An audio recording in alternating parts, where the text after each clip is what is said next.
In October, we see Uncle Ben with 2 Starbucks cups, standing in front of his car. You want the good news or the bad news first? Do I look like a good news first in the morning type of guy? Sun goes down, sun goes up. People change every day, Jonah. No, they don't, Ben. Let's have it. Well, we got a long-ass drive to Long Island ahead of us. I see a trip to the golf course in your immediate future. You know the devil invented that game, right? What's the good news? I know for a fact that a certain lawyer is gonna be there. Tee off at 10 a.m., lunch in the clubhouse at 12. Nice, well done. How'd you manage to wrangle that out the Fisk Empire? Well, after trying to see him for weeks and not having any luck, I got tired of playing by the rules. I know that trick. The old secretary two-step. The term you're looking for is personal assistant, Jonah. You know, when you're condescending, it makes it harder for me to enjoy the good news. I guess I have to make it up to you. Yeah? Yeah, how would you feel about a round of golf? And they hit the road, and later they arrive to Long Island. And in the building, they catch James Wesley Larkin, the attorney of Wilson Fisk. Mr. Wesley, I'm Ben Parker, and this is J. Jonah Jameson. We're with the paper. Oh, I seen the paper. It's charming. The people like it. Congratulations. Charming, huh? Sure. What else would you call a G-rated appeal to the upper middle class recreational revolutionaries? Look, there goes our masked heroes soaring through the sky. Maybe they'll save us all. Maybe secretly they're just like us. Like I said, charming. How would you write it? I think I'd write about where things like this lead and why it's always a bad idea to break things you don't understand. Well, maybe you could help us write better stories. And Ben Parker slaps a folder on the table, revealing Stain Stark paperwork. That's your signature, right? Where'd you get this? I was asleep one night and dreamed about how I could possibly escape this G-rated upper middle class hell I'm stuck in. And then when I woke up, this was under my pillow. This paperwork is authorizing the sale of Stark Stain to an offshore company that's owned by another offshore company, and on and on. Don't get me wrong. If I have to, I'll follow it all the way to the source, no matter how long that takes. But we were hoping that you could save us some trouble. I'm sorry. I can't imagine how it could help. Think your boss might be willing to? That statement got him pissed off. What I know is that this paperwork appears to tell the story of someone removing themselves from anything to do with Stark Stain. If that's what you're really looking for, then you will need to look somewhere else. Is that right? I couldn't begin to tell you whether you're right or wrong. To do that, I'll need to look at my files to confirm the paperwork matches. And I'm not really prepared to do that today. Alright, what about tomorrow? Oh, tomorrow isn't promised to no one, especially for those brave souls that like to swim in deep water. Then 2 bodyguards roll up behind them. Excuse me, gentlemen, it's time for you to leave. Okay, some other time then. We'll see, won't we? That was one tense-ass convo. 1 week later, Ben and Jonah figure out the answers they've been looking for. Stain Stark was sold to a holding company called TSSC, which was immediately purchased by an offshore company in the Bahamas called Dinos. And there, the assets were split into 2. One, SS Securities, and the U65 company. The second one remains dormant. Zero activity, there's nothing there. So we have to assume that SS is a possible moniker for Stark/Stain, is what we're looking for. And that seems right because it was sold and resold every month between series of shell companies. Now, it takes 30 days for the paperwork to go through, but each time without fail, during those 30 days, it gets sold again, staying one step ahead of us and anyone else looking for it. It's basically a snipe hunt. What? You think we're wrong? It just seemed too perfect. Sure, it's obviously premeditated, but in a way that makes my teeth itch, you know? So I went back and looked at the other company, U65, and you'll never guess who owns it. And it pans to Oscorp. So 1 week later, Ben and Jonah pull up to Oscorp. Your 2 o'clock is here, ma'am. Send them in. Go ahead. Fit into my 2 favorite reporters on planet Earth. Sorry I had to wait. Thanks for being patient. So they chop it up with Gwen in her office. So what can I do for you guys? Well, this thing, it's delicate, and we don't want to upset you. I promise you're talking to the wrong lady in the wrong town, because I'm not delicate and you will not upset me. Fair enough. Good to hear. So one of our reporters is working on a story and we would like to tell you about it. Then we'd like to ask you a few questions.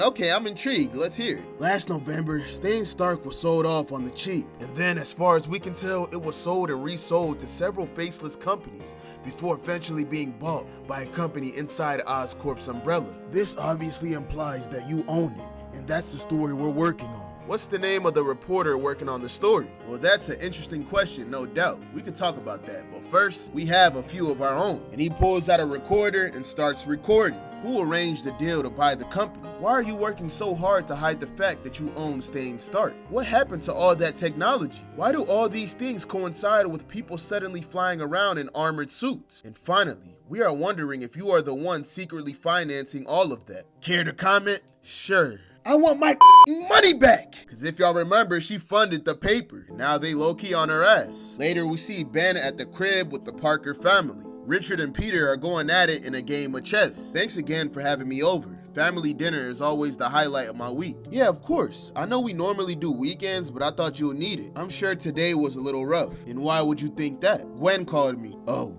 that. Check. Mate. Sorry, Dad, you missed my bishop on B7. Peter's getting cooked by his son. I tried to tell you. Yeah, I should have listened. Good game, kiddo. Ben tells MJ that him and Jonah are working on a big story. So naturally, we were following some leads, and I certainly did not expect it to lead to her, but it did. Did she tell you what we talked about? She didn't go into specifics, but she wasn't happy. Yeah, I did notice that. I suppose you're concerned because 1, Peter just came on board, and now she's threatening to take her money back. And 2, she's your friend. I'm not worried about the money. I'm crushing it. And I wouldn't necessarily call her a friend. But the paper is doing well, and I'm pretty close to lining up some other advertisers. So there's other money out there. If I just had a little longer. The story is the story, MJ. When we have it, we publish. That's business.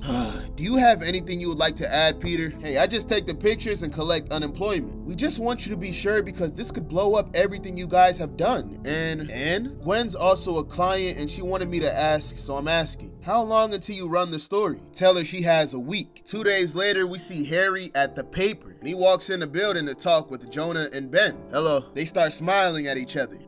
So Ben gives Jonah his cash because they made a bet on Harry or Gwen showing up in 3 days. Jonah took under, so he took that dub. I know a good bet when I see one. So what do I have to do for y'all to not drop this story on Oscorp and what our company may or may not own? Are we writing a story about Oscorp? No, I don't think we are. Gentlemen, I'm not here to play games. We're not either, Mr. Osborne. I know we only spoken a few times, and I obviously had complicated interactions with your father, but I have a hard time believing that you bought and carefully hid Stain/Stark with bad intentions in your heart. How would you know anything about what my intentions are? Because my wife died the same time in the same way your parents did. And like my friend Jonah here, I'm also a student of human behavior. And what story are you writing about? As we let your wife know, it's hard not noticing the coordinated timing between Oscorp taking that company over and the emergence of the green armor flying through the air. What we think is that Oscorp took existing Iron Man technology, put a new coat of paint on it, and shine it up real nice for a new show. And more than that, I think it's you or your wife inside the suit. Harry stands there silent and pops out his green goblin gauntlets. I suggest you keep my wife out of this. Jonah hands Ben some money because he bet on Harry being the goblin. Really, dude? Yeah, I bet it was your wife. What can I say? I'm not sexist. Enough! Enough with your banter. Enough with your nonsense. So, you figured out I'm the goblin, which puts me in a very dangerous spot. I guess the question is, what am I gonna do about it? Jonah, it seems Mr. Osborne thinks we're writing a story about who Green Goblin is. Is that what we're doing? No, Ben, I don't think we are. Okay, I'm officially tired of this. So last warning. Stop screwing around! What are the two of you up to? Here's our real question. So we know that Fisk enabled the sale of the company to Oscorp, and we also know that you and your spider friend have been waging a two-person war on the Fisk Empire. So why would Fisk sell you the thing you're using to destroy him? Because he doesn't know that buried deep inside the Stain/Stark was a hidden record of what Fisk and the people who control Fisk have been up to for decades. I learned they're evil, like old of the history of men evil, and they have to be stopped. And Harry pulls out a flash drive and he hands it to Ben. What is on it? A rabbit hole. This is everything Oscorp has on record about the man who made the world the way it is, his council that's running it, and what really happened with the Starks, and yes, Fisk. Your story starts there. Then, if you have the courage to write it, it will grow. Do you think you're up for this? Because these people are dangerous and ruthless. You guys have friends and family. There's a reason I wear a mask. I wouldn't put my name anywhere near this story. Who said we were? And later we see them typing it up on a computer. Okay, done. Want to give it the once over before publish? Yeah, you missed a typo here in the 8th paragraph. And this subject-verb agreement needs to be fixed. But it's good, Jonah. I know. Ben, you sure you're ready to jump off the cliff? I know I am, but I have to ask. I'm going overhead first, pal. You can follow me down. Besides, that's the point of us using the byline, right? Yeah, a fictional name to hide behind. A fictional newsman to throw him off the scent. Hello world, you're about to read the most explosive story in years. Brought to you exclusively by the paper's brand new top secret investigative prodigy. All right, let's run it. And they published a story titled New York Kingpin. Fisk runs New York. But who runs Wilson Fisk? By Ben Riley. They just released the craziest story of all time. Just know now the most dangerous people finna be on their ass. That fictional name ain't doing shit. But anyways, let me know how y'all felt about this chapter. I know it's a complete yap sesh, but we needed to know this info. But on that note, I'ma see y'all boys and girls next time.